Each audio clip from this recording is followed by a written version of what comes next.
crossover to James Creedon for France 24's Media Watch. Good evening, James. Good evening, Luke. One of the stories we've been covering in depth here at France 24 has been the events in Ukraine. Pretty impressive images we've seen on the video feeds coming to us from Maidan Square. Also extraordinary images on the social media and newspaper websites. That's right. A lot of images being uploaded online, being shared online and being collated on news websites. And here's just a selection of what you're seeing coming out of central Kiev in the last 24 hours. The first image that we see here in Le Monde's selection of some 19 photos is cobblestones being thrown at the Ukrainian parliament. Scenes somewhat reminiscent, some would say, of May 1968, where cobblestones were a central feature of protests in Paris at that time. These images here show the two sides facing off. This is a photograph by Reuters photographer Maxim Lyukov, protesters facing off with riot police. The next image is an extraordinarily sort of aesthetic photo showing a statue in the centre of Kiev. It has harking back to quite a few paintings of the French Revolution, I'd say. Well, there you go. You took the words out of my mouth. A lot of people were comparing that to the Delacroix painting "Liberty Leading the People." And this particular photograph is also one that is being picked up by news websites and on social media. It shows a protester taking shelter and, quite conveniently from the photographer's point of view, a rainbow coming through. But all of this might sound very flippant, Luke, because we're talking about the aesthetic qualities of these images coming out of rather brutal scenes of a crackdown by riot police on protesters in central Kiev. And this is the reality of a lot of what people are experiencing in central Kiev, which is the strong arm of the law coming down on them quite firmly indeed. So I suppose while some people are fascinated at scenes that resemble revolution and scenes that are often very, very beautiful, behind those beautiful scenes there is quite a brutal reality. And just to move on to how protesters in central Kiev are trying to get that message out there, Luke, they're using social media. A lot of them are communicating in English. They're setting up Facebook pages such as this one, Maidaners, Maidan meaning independence in Ukrainian. And Maidan is one of the buzzwords online, gathering a lot of these images and comments. You can see here pictures being put up. I think that's from St. Michael's Church, which has been essentially taken over by protesters in the centre of Kiev. You also have this video, which has been posted online, I Am a Ukrainian. That has had about 1.4 million its views in the last 10 days. It's climbing all the time. Let's see what it is now. It's 1.8. That has been going skyrocketing in the last number of hours on social media. Let's take a listen to an extract of what one young Ukrainian is saying in English to an international audience.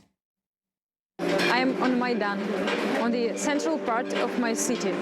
I want you to know why thousands of people all over my country are on the streets.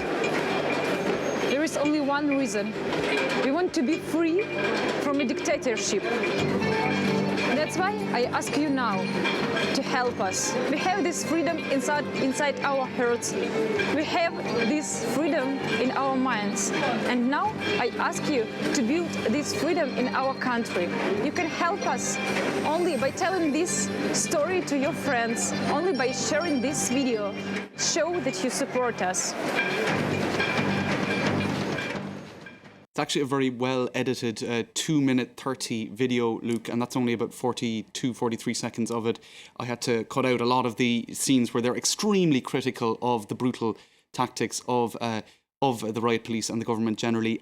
So that's the sort of stuff that you're seeing going online. That's how young Ukrainians are sort of getting their message out. They're using the vector of websites such as YouTube and social media, so they're communicating directly with an international audience. And of course, much of that video would have been shot before the most recent crackdown. That was from the 10th of February, that one. So. Now, I must confess, as we were getting some of the updates, the death tolls yesterday on Tuesday, I was on Twitter to try and get the updates because it was so much quicker to get the information from Maidan itself. It's on Twitter too that there's been a lot of solidarity being shown with Maidan. Well, the thing is, in the last number of years, how many protest movements have we seen cropping up around the world, in the Arab world, in Madrid, in all sorts of spots around the world. So one perhaps former protester himself, Mohammed El Bardan from Syria, to Ukraine protests. Good luck with your struggle and hope you all the best. Wish you all the best, I presume he means. And another message: organise yourself, spread your demands with love, smiles and roses, and again stay peaceful,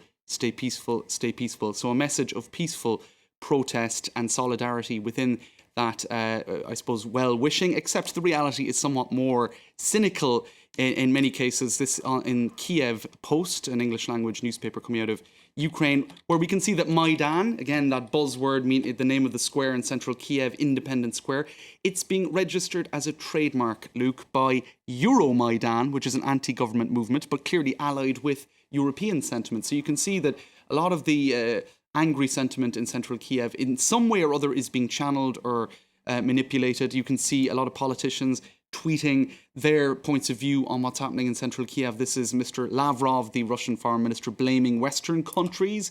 You've got the French foreign minister saying that he, along with his German and Polish counterparts, will be in Kiev tomorrow.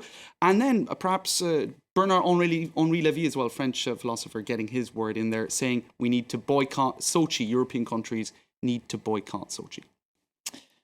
James Creedon, thank you very much for that immediate watch.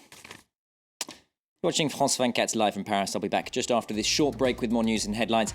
A reminder of our top story, the situation in Kiev this Tuesday evening, where the president has called a truce with opposition leaders.